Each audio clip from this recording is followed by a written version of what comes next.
तो अगर मैं इस पे जाता हूँ, यहाँ पे मैं चेंज करता हूँ, हम्म, चेंज करने के बाद मैं कुछ भी सिलेक्ट करूँ, इसका ये मतलब नहीं कि मैं ये बना रहा हूँ। I am not just creating it, I am just choosing a और platform to create my boot disk. Board disk. ठीक है, तो इट मीन्स कि मेरी स्नैपशॉट कहीं पे पड़ा होगा, with in the hmm, project पड़ी होगी इमेज, हम्म, स्नैपशॉट मेरा पड़ा होगा जहाँ पे। हम्म। ठीक है। अभी जैसे ये शो एडवांस कॉन्फ़िगरेशन में जाइएगा, वो सारे ऑप्शन आ रहे हैं जो क्रिएट करने के टाइम पे आते हैं। क्रिएट करने के टाइम पे आते हैं, ये इसलिए आ रहे हैं कि ये स्नैपशॉट से मैं जो बूट डिस्क बना रहा हूँ, अब ये मैंने यहाँ से स्नैपशॉट पिक किया, इसमें हम्म, मैं कौन सी डिस्क लूंगा, कितने जीबी के डिस्क लूंगा। ठीक। हम्म, फिर अब यहाँ पे ये 500 ही मिनिमम ले रहा है, ठीक है भाई 500, क्योंकि ये पूरा कंप्लीट सीट ये मुझे बना के देगा। हम्म, डिलीट बूट ऑप्शन आ गया, बूट हम्म। डिस्क। इंक्रिप्शन हो गया। इंक्रिप्शन लेवल गूगल का रखना हम्म, है, अगर मुझे सी एम ई के रखना है या सी एस ई के रखना है, तो मेरे पास अपनी वो की होनी चाहिए, जो मुझे हम्म, जो भी टीम होगी ऑन प्रेम की वो मुझे यहाँ पे देगी, मैं वो की यहाँ पे पुट कर दूंगा, मैनेज की। समझ ठीक। गया।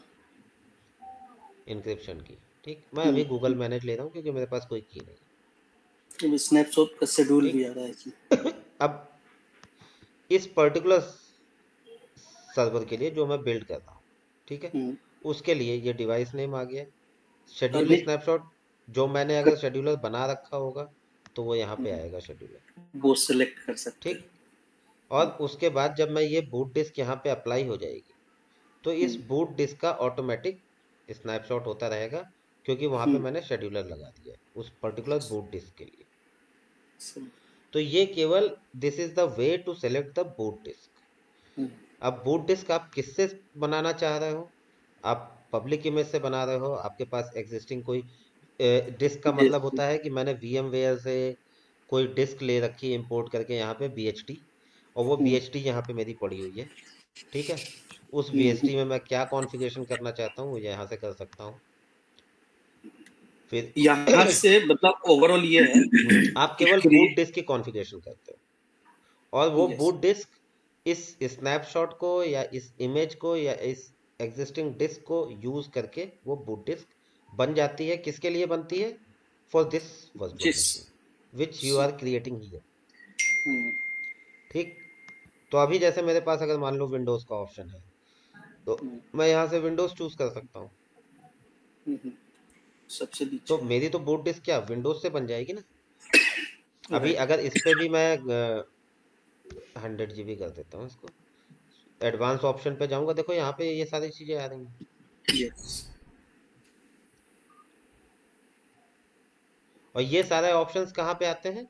आपको डिस्क जब के हम अंदर जाके, जब हम जब आप, क्रिएट कर हाँ यहाँ पे आओगे, जब कोई स्नैपशॉट में। एडिशनल डिस्क आप ऐड करते हो, सपोज यहाँ मैंने ऐड किया एडिशनल डिस्क, तो यहाँ पे ये सारे ऑप्शन आते हैं। देखो, right. Encryption level, read yes. Right, keep disk, ये सारी चीजें यहाँ पे आती हैं। तो ये डिस्क का फॉर्मेट है ना, तो डिस्क का फॉर्मेट वहीं पे आएगा।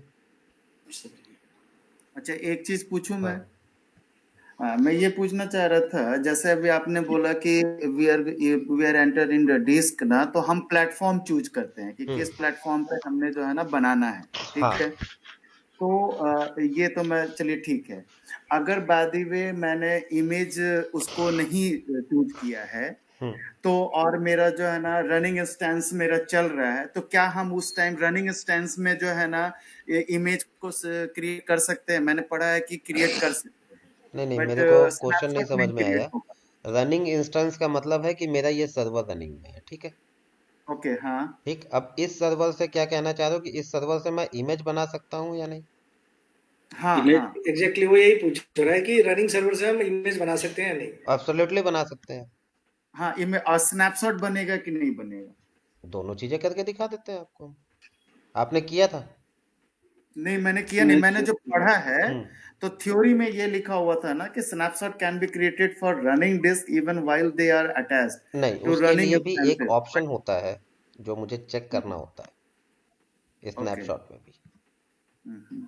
अभी देखो इसका कॉस्ट आ रहा है, मैंने एक्चुअली मैं मशीनें डिलीट कर देता हूँ ना, प्रिमिटिवल वीएम जैसे ही करेंगे प्राइस। एंड डिफरेंसेस के हिसाब से तो snapshot is good, better than image. नहीं, दोनों के अपने अपने यूज है। अगर बट आप इमेज स्नैपशॉट बना में जो रहे है ना हो, ज्यादा उसको हाँ, दिखाया है कि मतलब जो स्टडी में दिखाया है, जो थॉरली में दिखाया है, उसमें दिखाया है कि snapshot is better than image. तो क्या ये सही है? नहीं नहीं, इमेज का, जैसे उसमें इमेज का देखो, बताया है कि पहले भाई पहले ये डीपर समझ लो कि स्नैपशॉट का क्या यूज है और इमेज का क्या यूज। व्यू। अगर आपको करेक्ट। बैकअप लेना है तो you will hmm, never go with image, image क्योंकि इमेज जो बैकअप होती हो है या वो स्पेस डिजास्टर ज्यादा लेती रिकवरी है। हो तो उसके लिए स्नैपशॉट गुड है। मालिक मैं बोल लूं या आप बोलोगे? अच्छा ठीक है, हाँ सर बोलिए आप। डिफरेंस बता था ना दोनों में। हम्म, अगर आप इमेज के साथ जाते हो, ठीक है, मैं दोनों, इस मशीन के लिए मैं एक इमेज भी क्रिएट करता हूँ और एक इमेज स्नैपशॉट भी क्रिएट करता हूँ, ठीक है। इम्पेरियल आपने नन नहीं किया। ठीक है, कोई दिक्कत नहीं, मशीन क्रिएट हो जानी चाहिए बस। तो अगर मैं इमेज बनाऊंगा इस मशीन से तो उसका साइज ज़्यादा होगा और स्नैपशॉट का साइज कम होगा। स्नैपशॉट का क्योंकि यूज़ क्या होता है कि अगर मैं वीकली बेसिस पे स्नैपशॉट ले रहा हूँ या डेली बेसिस पे ले रहा हूँ, इंक्रीमेंटल है कि कैसा है, बैकअप भी कई तरह के होते हैं ना हमारे, डेली बैकअप हम्म, होता है, फुल बैकअप होता है, इंक्रीमेंटल होता है। तो अगर मैं उस हिसाब से स्नैपशॉट ले रहा हूँ तो मैं उसको रीस्टोर करने के लिए ले रहा हूँ। स्नैपशॉट का पर्पस होता है कि बैकअप और रीस्टोर दोनों हम उससे करें। बैकअप में मेरा स्नैपशॉट बन रहा है और रीस्टोर अगर उस स्नैपशॉट से कर रहे हैं तो वो मेरा रीस्टोर होता है। वो तब यूज होता है जब मेरा कोई थर्ड पार्टी बैकअप और रिस्टोरेशन के लिए कोई थर्ड पार्टी टूल यूज ना हो रहा हो तो। ठीक है, हम्म, ठीक, क्लियर। एक मिनट के लिए पॉज करूंगा जरा। तो अम्बुज जी शायद बोल रहे हैं, परमिशन मांग रहे हैं कर शायद। दिया मैंने। ज्वाइन हो गए हो ठीक, ऑलरेडी। तो अगर मैं स्नैपशॉट कर रहा हूँ तो उसका पर्पस सही है। अगर मैं डिस्क ले रहा हूँ कि मैं इमेज क्रिएट कर रहा हूँ तो इमेज क्रिएट करने का मतलब होता है कि मैंने एक इमेज बना दी, कोई हार्ड एंड इमेज बन गई जिसमें जो भी इंक्रिप्शन लेवल लगना है, जो भी डिफॉल्ट एप्लीकेशंस उसमें, या कोई जैसे मान लो मैंने एंटीवायरस डालना है उस पे, मुझे उस पे बैकअप का टूल डालना है, वो सब मैंने डाल दिया एक मशीन पे। उस मशीन को मैंने ये समझ लिया कि अब यही मशीन मेरी आइडियल मशीन है, इसी मशीन की तरह मुझे सारी मशीनें क्रिएट करनी है। उस मशीन का मैंने एक इमेज बना लिया है और अब उस इमेज को मैंने बनाने का फायदा क्या हुआ कि मैंने उसमें एंटीवायरस भी डाल दिया था, उसमें मैंने बैकअप टूल भी डाल दिया था, उस पर मैंने बेसिक कॉन्फ़िगरेशन भी कर दी थी और उससे मैंने एक इमेज बना ली। अब उस इमेज से जो भी मशीन मैं बनाऊंगा उस मशीन में दोबारा मुझे कोई एप्लीकेशन लाइक तुम्हारा जो एंटीवायरस है या जो तुम्हारे बैकअप टूल है वो दोबारा इंस्टॉल नहीं करने पड़ेंगे। तो ये पर्पस होता है कि हम एक हार्डन्ड इमेज लेते हैं या किसी मशीन पे हम बेसिक कॉन्फ़िगरेशन सारी करके और फिर उससे एक इमेज बना लेते हैं और फिर उस इमेज से हम मशीनें बनाते चले जाते हैं। तो कभी भी इमेज जो होती है वो बैकअप या रिस्टोरेशन से रिलेटेड नहीं होती। जहां पे भी आपका बैकअप और रिस्टोरेशन की बात आएगी वहां पे आप स्नैपशॉट ही लोगे, जो नेटिव बैकअप होता है या स्नैपशॉट बैकअप होता है वो ये होता है कि स्नैपशॉट लोगे वो बैकअप भी होगा और नीड आने पे उसी से हम रिस्टोर भी करते हैं। ठीक है, सो ओवरऑल मतलब अगर मुझे मेरा मशीन सपोज ये हो गया, करप्ट हो गया, और मुझे सेम मशीन बनानी है तो मैं इमेज के थ्रू बना सकता नहीं, हूँ। आप नहीं, स्नैपशॉट से भी बना सकते स्नैप स्नैपशॉट से ही बनाएंगे। हो। बट स्नैपशॉट से ही बनाए। आपकी जो मशीन है फर्स्ट टाइम केवल एक इमेज बनती है जिससे आपको मल्टीपल मशीन सेम कॉन्फ़िगरेशन की बनाने के लिए हेल्प चाहिए होती बस।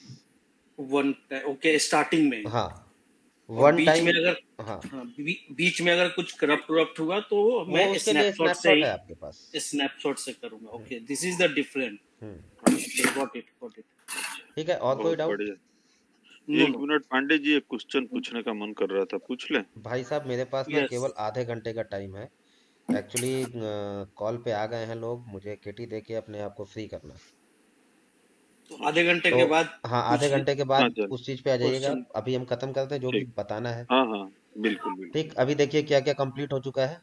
डिस्क, स्नैपशॉट, इमेज, ठीक, वीएम में। सोल टेनेंट नहीं हुआ, मशीन इमेज का मैंने बता ही दिया है। अपार्ट फ्रॉम दैट अगर हम बीपीसी में आते हैं,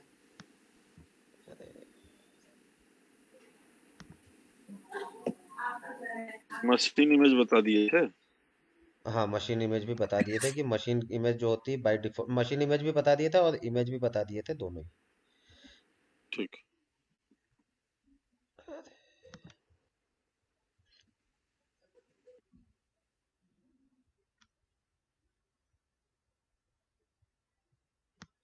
ठीक, इसके बाद क्लाउड स्टोरेज हो गया है। नो। क्लाउड स्टोरेज आज बता देते हैं, ठीक है। क्लाउड क्लाउड स्टोरेज नहीं हुआ है। नहीं हुआ है तो हाँ क्लाउड स्टोरेज ही बताते हैं। क्लाउड स्टोरेज बेसिकली इसका यूज़ जो होता है वो ये होता है कि मुझे कोई अपना डेटा कहीं स्टोर करना है और ये कब आ गया, तो उस डेटा को मैं कहाँ पे स्टोर करूँ जो सभी के लिए मेरे एक्सेसिबल हो, या एक मिनट, delete, या जो मेरा स्नैपशॉट ले रहा हूँ मैं, स्नैपशॉट तो कहीं स्टोर होगा ना, तो स्नैपशॉट के लिए हम एक स्टोरेज एलोकेट करते हैं और उसी स्टोरेज में वो सारा स्नैपशॉट जाता है, ठीक। तो स्नैपशॉट वगैरह की बात करें या हम कुछ हैवी डेटा मुझे कोई स्टोर करना है तो वो हम स्टोरेज पे लेके जाएंगे, क्लाउड स्टोरेज पे। और क्लाउड स्टोरेज पे सबसे पहले हम एक बकेट क्रिएट करते हैं। सपोज हमने कुछ भी ABCD के नाम से एक बकेट बना लिया। अब इस बकेट में क्या होता है कि डिफरेंट टाइप ऑफ, ये bucket name has been taken, ठीक, ये मेरा बकेट नेम हो गया। अब इस बकेट के साथ साथ मैं जब इसमें करूंगा कंटिन्यू तो बकेट मेरी मल्टी रीजनल होगी, डुअल रीजन होंगे या रीजनल होगी, ये ऑप्शन होता है इसका। मल्टी रीजनल में तो जितने भी रीजन है सभी पे मेरी ये बकेट एक्सेसिबल होगी। डुअल रीजन है तो ऐड टर्बो का ये ऑप्शन आ रहा है, रीजन नेम डुअल रीजन जो भी है मेरा अक्रॉस 2 रीजन। और अगर मेरी रीजनल है तो मैं यहाँ पे रीजन दे सकता हूँ कि किस रीजन के लिए मैं ये बकेट बना रहा हूँ। अभी मैंने जो भी सारी चीजें की हैं वो US सेंट्रल 1 के लिए की है, ठीक। ऐड टर्बो रेप्लिकेशन, इससे नाम से कुछ समझ में आ रहा है?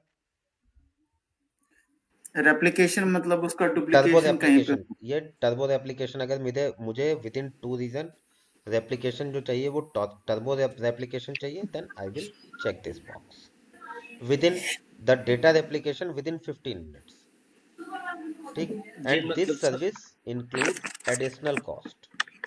अगर आप इसको चेक करते हो तो इसका भी आपको एडिशनल कॉस्ट पे करना होगा। बट ये है क्या, समझा नहीं। टर्बो रेप्लिकेशन मतलब कि आप ये समझ लो कि जैसे आपकी कोई सर्विस है वो दो जगह पे आपने कोई डेटा रखा है, ठीक है। अब ये डेटा एक यहाँ पे है और दूसरी आपने जो रीजन ले लिया वो ये ले लिया। अब डेटा आप यहाँ पे पुट कर रहे हो अपना सारा, आपका डेटा यहाँ पे आ रहा है, ठीक। आपने डुअल रीजन ले रखा है तो जब आप डेटा ही यहाँ पे स्टोर करो तो ये इस पे रेप्लिकेट कैसे होगा? अब ये किसी कोई दूसरा रीजन है और एक यूजर जो है वो यहाँ से इसको एक्सेस कर रहा है, ठीक है। तो जब डेटा आपका यहाँ पे स्टोर है तो वो यहाँ पे कैसे मिलेगा इसको? इनके बीच में रेप्लिकेशन होगा। मीन्स कि अगर कोई डेटा रीजन 1 में स्टोर हो रहा है तो वो डेटा यहाँ पे भी सिंक हो जाए। अगर कोई डेटा रीजन 2 में हो रहा है स्टोर, ठीक, सपोज ये मेरा डेटा है तो ये डेटा यहाँ पे सिंक हो जाए, इसको बोलते हैं रेप्लिकेशन। मतलब जो चीज़ यहाँ पे अपडेट हो रही है वो सेम डेटा यहाँ पे भी रेप्लिकेट होके आ जाना चाहिए, ताकि अगर कोई यूज़र इसको एक्सेस कर रहा है तुम्हारा कहीं दूसरी जगह से, सपोज ये यूज़र है और ये डेटा, रेड वाला डेटा यहाँ से एक्सेस करना चाह रहा है। तो जब तक ये डेटा यहाँ रेप्लिकेट होके नहीं आएगा ये एक्सेस नहीं कर पाएगा। इसको बोलते हैं रेप्लिकेशन। तो अगर मैं टर्बो रेप्लिकेशन लूंगा, इसको चेक करूंगा, तो इस टर्बो रेप्लिकेशन के लिए ये एक्स्ट्रा चार्ज मेरे से लेंगे। उसका चार्ज मंथली कॉस्ट कैसे निकालते हैं, ये स्टोरेज साइज है। मान लो मैंने 100 GB का स्टोरेज लिया, ठीक है। डेटा रिट्रीव साइज फ्री है, ये क्लियरली लिखा हुआ है यहाँ पे, और यहाँ पे इसकी कॉस्ट ये लिखी हुई है, स्टोरेज कॉस्ट। ठीक, यहाँ पे भी मैंने 100 GB ले लिया, ठीक, ये तो फ्री है, रिट्रीवल चार्ज। इसके बाद इसमें ये भी आता है कि मेरा पर मंथ क्लास ए ऑपरेशन क्या है, क्लास बी ऑपरेशन क्या है। अब क्लास ए और क्लास बी ऑपरेशन जो होता है, इसमें आपको कुछ समझ में आ रहा है? ऐसे तो नहीं समझ में आ रहा कि जब तक कोई आपको ये नहीं बताएगा कि क्लास ए क्या है और क्लास बी क्या है, आप गेस कर पाओगे क्लास ए ऑपरेशन और क्लास बी ऑपरेशन क्या होगा? आई थिंक सो आईपी के हिसाब से। आईपी का क्लास नहीं, जो it's not IP class. Data importance इसमें आता है, अब जैसे हमने रीजनल, हम यहाँ पे ले रहे हैं रीजनल, ठीक है, क्योंकि मेरी थोड़ी सी कॉस्ट कम हो जाएगी। बट फिर भी ये क्लास ए क्लास बी नहीं कम हुआ। अब class A class B is not IP address. Class A जो आता है, इसमें आता है कि मैंने बकेट क्रिएट किया, ठीक है। फिर अगर मैंने कोई ऑब्जेक्ट अपलोड किया उस बकेट के अंदर, या उस बकेट पे कोई परमिशन सेट की, या मैंने डिलीट का परमिशन लगाई, these are the class E, ठीक है। अब मैंने अपलोड तो कर दिया बकेट पे, अब अगर मैं उसको डाउनलोड करूंगा तो वो क्लास बी हो जाएगा,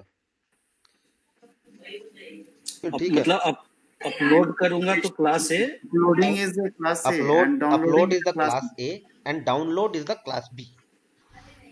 तो यहाँ पे अपलोड के भी चार्जेस हैं और डाउनलोड के भी चार्जेस हैं, ओके, ठीक है।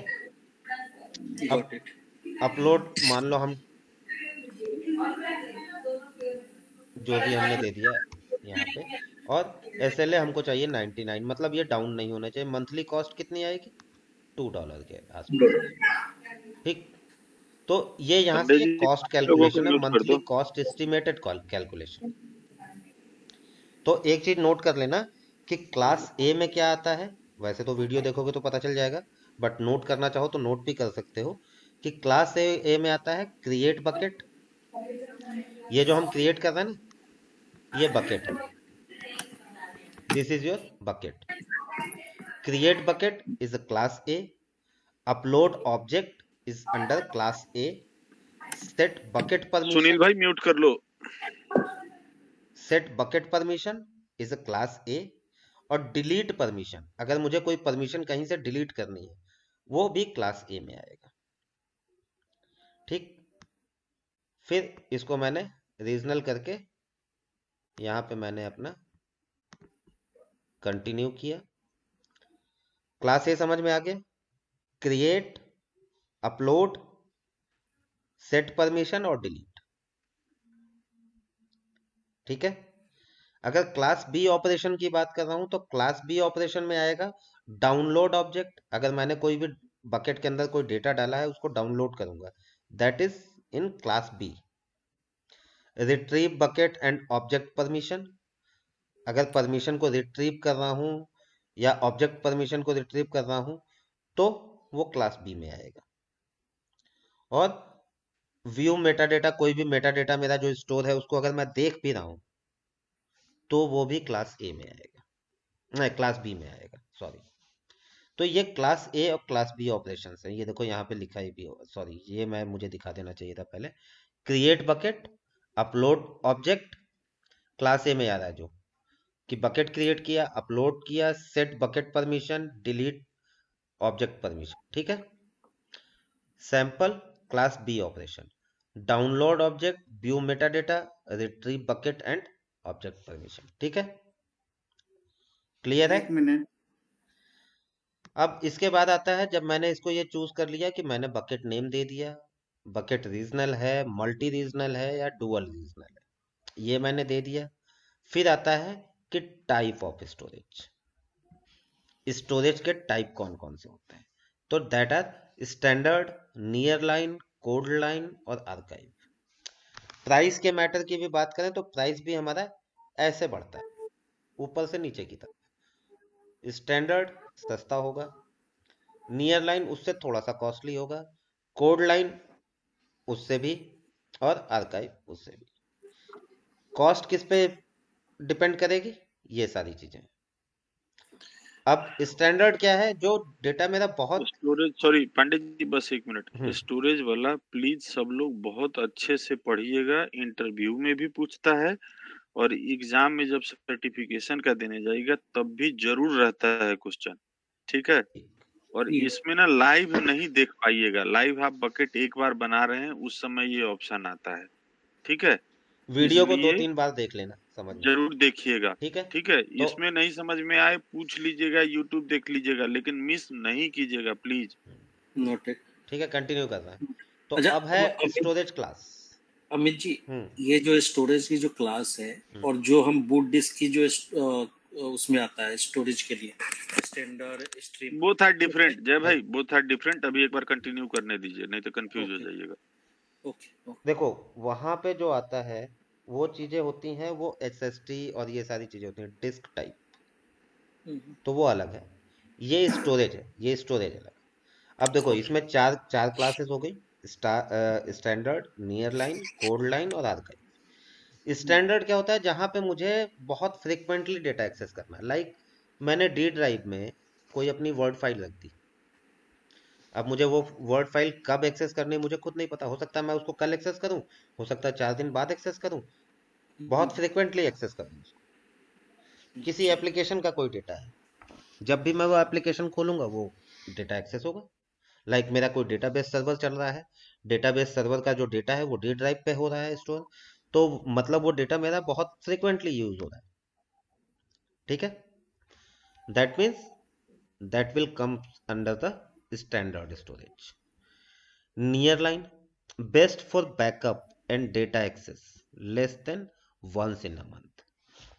अगर मैंने किसी चीज का बैकअप लिया, लाइक सपोज स्नैपशॉट ही है, एक एग्जांपल दे रहा हूँ स्नैपशॉट का, कि अगर किसी सर्वर का तुमने स्नैपशॉट या किसी डिस्क का स्नैपशॉट ले लिया, तो उस स्नैपशॉट को कब तुम एक्सेस करोगे, जब सर्वर में कोई इशू आएगा, कुछ मुझे रिस्टोर करना होगा, राइट। तो उतना फ्रिक्वेंटली तो एक्सेस नहीं होगा, तो वो हमारा नियर लाइन में आ जाएगा। फिर कोड लाइन आता है, कोड लाइन का भी एग्जांपल दे रखा है, best for disaster recovery and data access less than once in a quarter. Banking sector में अगर हम जाते हैं तो बैंकिंग सेक्टर में क्या होता है, मेरी जो डीआर एक्टिविटी होती है, डिजास्टर रिकवरी। पहले ये बताओ किसी को पता है डिजास्टर रिकवरी में कोई कंफ्यूजन है किसी को? डिजास्टर इट मींस कि अगर मान लो मेरा एक डेटा सेंटर है जो कि उड़ीसा में है, ठीक है। अब उड़ीसा में सुनामी आ जाता है, डेटा सेंटर तो गया, तहस नहस हो जाएगा। तो मेरे पास क्या उड़ीसा में दूसरा तो ज्यादा ऑप्शन ही है आता कि है मेरी जो सुनामी के जैसा। एप्लीकेशन है या जो मेरे सर्वर्स हैं वो मेरे यूजर के लिए एक्सेसिबल रहेंगे। ओके। तो मैं पैरेलली एक और डेटा सेंटर कहीं क्रिएट करूंगा दूसरी लोकेशन पे। सपोज मैंने मुंबई में ही क्रिएट कर दिया या दिल्ली में क्रिएट किया, और उस पर मैंने जो क्रिटिकल एप्लीकेशन और क्रिटिकल सर्वर्स हैं वो मैंने डीआर लोकेशन पे रखा, जो डिजास्टर रिकवरी के लिए होता है। मतलब अगर डिजास्टर आता है कहीं पे तो उसकी रिकवरी के लिए मैं एक पैरेलल डेटा सेंटर रखता हूँ, तो उसको बोलते हैं डीआर लोकेशन। और ये 3 मंथ के अंदर अंदर में करना अब पड़ेगा। बैंकिंग सेक्टर में 3 मंथ का होता है, हर एक इंडस्ट्री का अलग अलग है, कहीं साल भर में भी होता है, कहीं 3 महीने में होता है, कहीं 6 महीने में होता है। बैंकिंग सेक्टर में इन 3 मंथ्स में होता है डिजास्टर रिकवरी टेस्ट इसमें होता है। इज अ नॉट डिजास्टर, ये डिजास्टर रिकवरी का टेस्ट होता है कि अगर मेरे main site completely shut down कर देते हैं मेन साइट को, और ये चेक करते हैं कि जो सेम डेटा मेरा मेन साइट पे है वो डीआर से एक्सेसिबल है या नहीं, तो वो एक टेस्टिंग होती है 3 महीने में। इसलिए यहाँ पे वंस इन अ क्वार्टर लिखा हुआ है, ठीक है। तो इसका मतलब वो रिकवरी तो हमेशा हमारा चलता रहता है, चल but it's testing only after 3 months. हाँ, तो हमें अब जब टेस्टिंग हमारी 3 मंथ्स पे हो रही है इन अ क्वार्टर, तो हमारा डेटा भी वंस इन अ क्वार्टर ही एक्सेस होगा। Yes obvious. ठीक है, गॉट। तो वहां पे हम कोड लाइन यूज करते हैं। और आर्काइव में क्या होता है कि जहां पे हमें उस डेटा की रिक्वायरमेंट ही नहीं है, वो कभी साल 2 साल 4 साल में एक बार एक्सेस होगा, तो आर्काइव इसकी कॉस्ट सबसे कम होती है। लेकिन अगर मेरा कोई आर्काइव डेटा है और उसको अगर हम बहुत फ्रिक्वेंटली यूज करने लगे ना, तो उसकी कॉस्ट बढ़ जाएगी। इसीलिए आर्काइव में हमें डेटा किस टाइप के स्टोरेज में रखना है वो हमें डिसाइड करना बहुत जरूरी है। ऐसा नहीं है कि स्टैंडर्ड वाला डेटा, क्योंकि स्टैंडर्ड की कॉस्ट अगर हम देखेंगे तो स्टैंडर्ड की कॉस्ट हमारी आर्काइव डेटा की कॉस्ट से कम होती है। लेकिन ओके। अगर हम आर्काइव को हम एक्सेस करने लगे फ्रिक्वेंटली तो इसकी कॉस्ट बहुत बढ़ जाएगी, क्योंकि वो आर्काइव होगा, पहले उसको अनआर्काइव करेगा, फिर डेटा रीड करने के भी चार्जेस होते हैं। कि अगर मेरा डेटा स्टोर हो रहा है, स्टोरेज ले रहा है, स्टोरेज की कॉस्ट होगी, फिर कितना फ्रिक्वेंटली मैं डेटा को एक्सेस कर रहा हूँ उस पर भी उस डेटा की कॉस्ट आती है। तो हमें पहले ये चूज करना होता है कि हमें डेटा किस टाइप का है और उसके लिए हमें किस टाइप का स्टोरेज चाहिए। ठीक है, तो मैं अभी इसको स्टैंडर्ड पे लेता हूँ, कंटिन्यू किया। स्टोरेज टाइप 4 समझ में आ गए सभी को? यस। क्लास समझ में आ गई, क्लास ए और क्लास बी। जब आप यस। खुद अपने इन्वायरमेंट में जाके इसको क्रिएट करना है तो वीडियो एक बार देख लेना, फिर क्रिएट करना। और यहाँ पे आप जब माउस ले जाओगे क्वेश्चन मार्क पे, तो आपको सैंपल क्लास ए और क्लास बी दोनों मिल जाएगा। मुझे नहीं पता था तो नहीं, मैं यहीं से दिखा देता पहले। तो ये आप यहाँ से इसको राइट डाउन कर लेना, ताकि आपकी मेमोरी में बना रहेगा क्लास ए और क्लास बी क्या होता है। ठीक है, उसके बाद दूसरी चीज कि ये स्टोरेज क्लास के कौन कौन से हैं।